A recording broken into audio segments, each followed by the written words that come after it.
Todos empezamos co desenvolvemento da Comisión Informativa Especial de Contas de Facenda e de Economía do día de hoxe. O primeiro punto é a acta anterior que se corresponde coa Comisión pasada do 18 de abril de 2018. Algúnha observación? Non? Entendémosla aprobada por unanimidade, por sentimento de todos, non? Así é.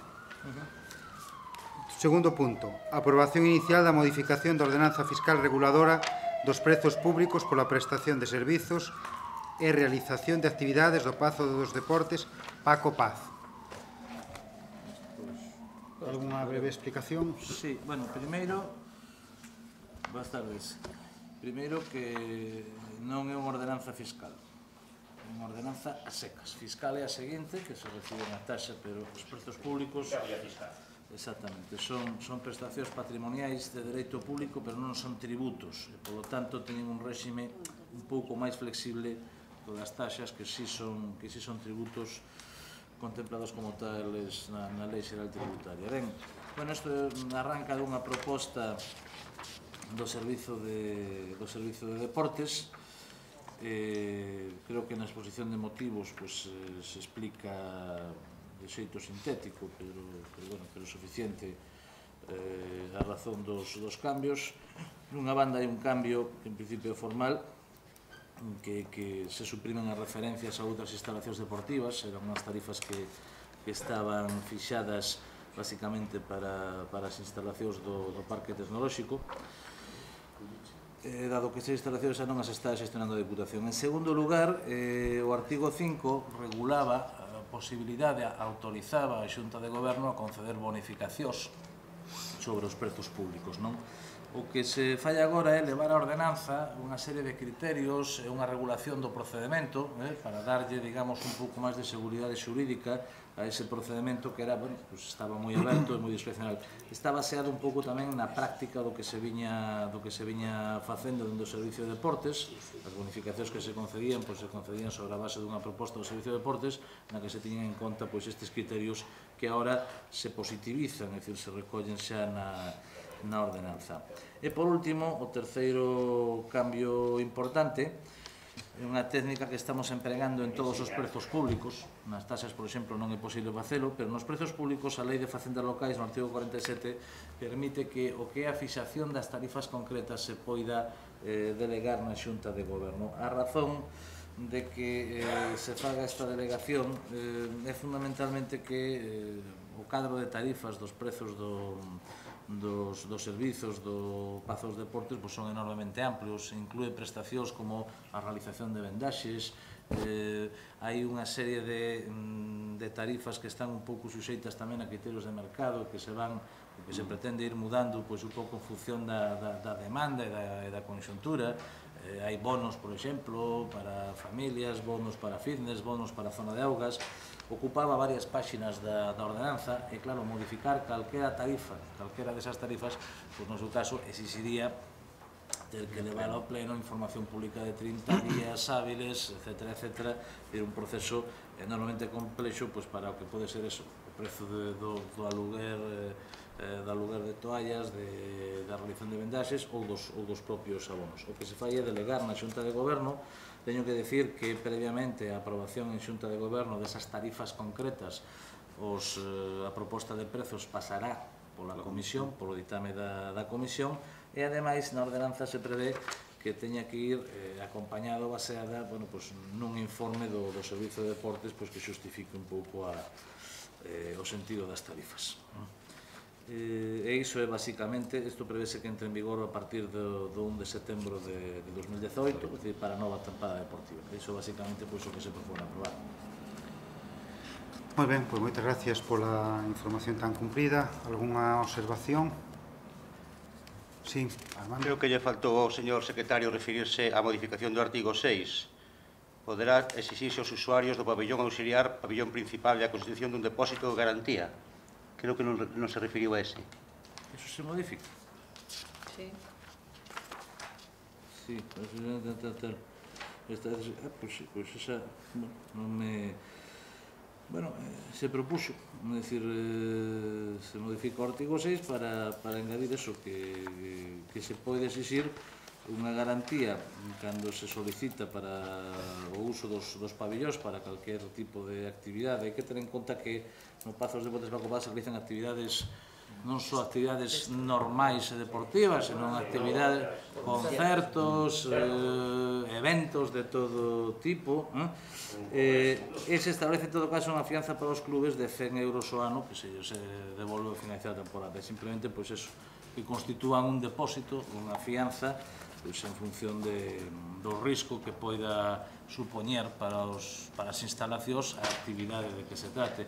Teñen habido incluso, lembro agora, algunha actividade de exhibicións destas con motocicletas, actividades que poden conlevar efectivamente algún risco de que nos se danen as instalacións.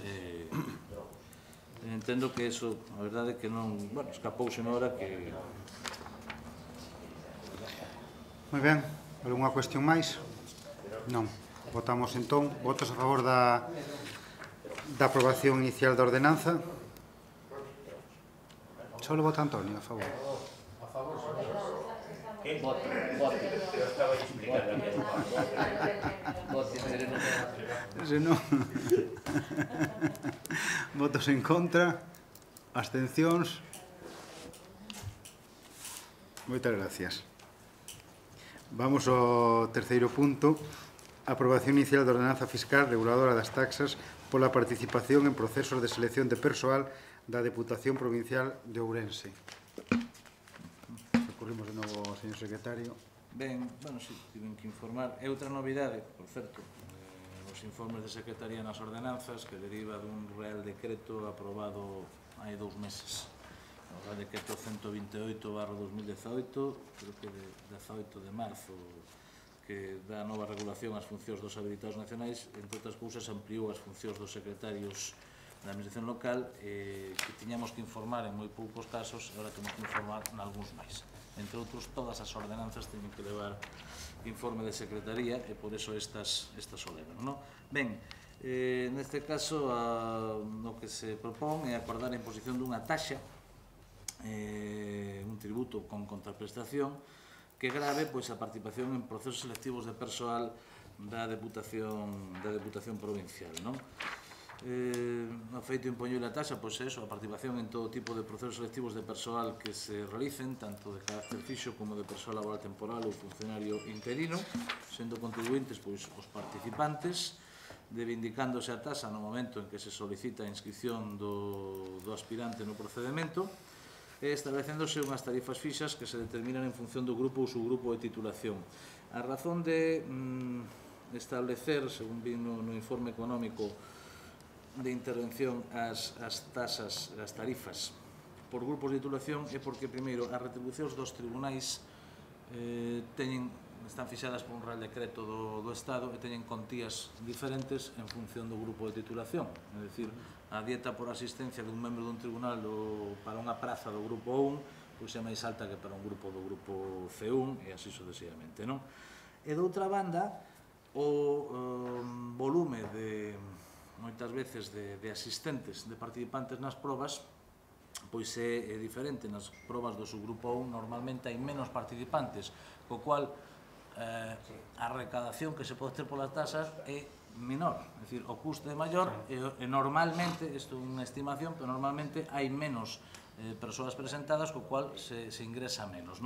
Ese é o motivo de que a taxa sexa un pouquiño máis elevada. En todo caso, o que sí é certo é que as tasas están moi por debaixo do custe estimado do servizo.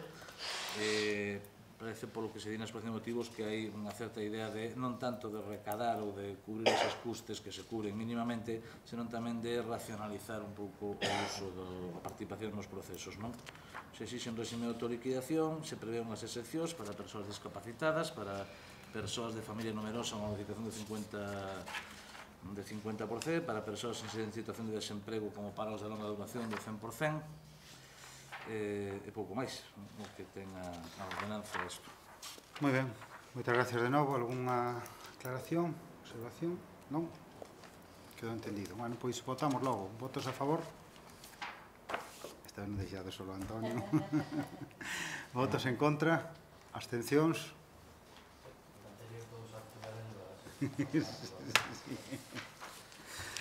Pasamos xa ao cuarto punto, que é a moción do Bloque Nacionalista Galego para solicitar unha comisión de investigación en relación coas irregularidades detectadas no procedimento de regularización catastral. Señor Rodríguez Suárez. Moitas gracias, señor presidente. Boa tarde a todos e a todas. Vou rápido, porque para acabar en tempo. Bueno, este é un tema que xa non é novo non o planteamos como novidade, senón que xa trouxemos unha iniciativa similar, senón se recolle aí na exposición de motivos no ano 2015. E, bueno, aí ben explicado todo o que leva pasado desde entón hasta ahora, que resumidamente é que nos levase constatado que as anomalías e as irregularidades que xa daquelas denunciábamos non só están confirmadas, senón que parece ser que son máis incluso das que nos pensábamos ou das que naquela data se detectaban. Entón, o que pedimos outra vez é que, como entendamos que é un tema que perxudica a todos os veciños e veciñas da provincia onde se produciu este procedimento de regularización, o que pedimos é que desde a Diputación se constituya esa comisión de investigación para aclarexar as anomalías que nos detectamos e que se adoiten as medidas que, en función das conclusións que se poidan tirar da propia comisión, procedan. Moitas gracias. Moi ben, moitas gracias. Alguna intervención? Non? Votamos logo. Votos a favor da moción? Votos en contra? Abstencións?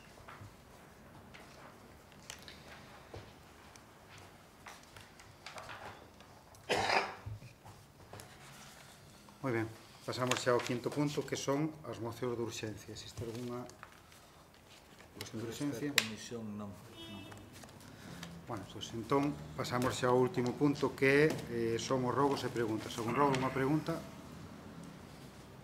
Non, pois damos por concluída a Comisión de Contas. Moi ben, moitas gracias.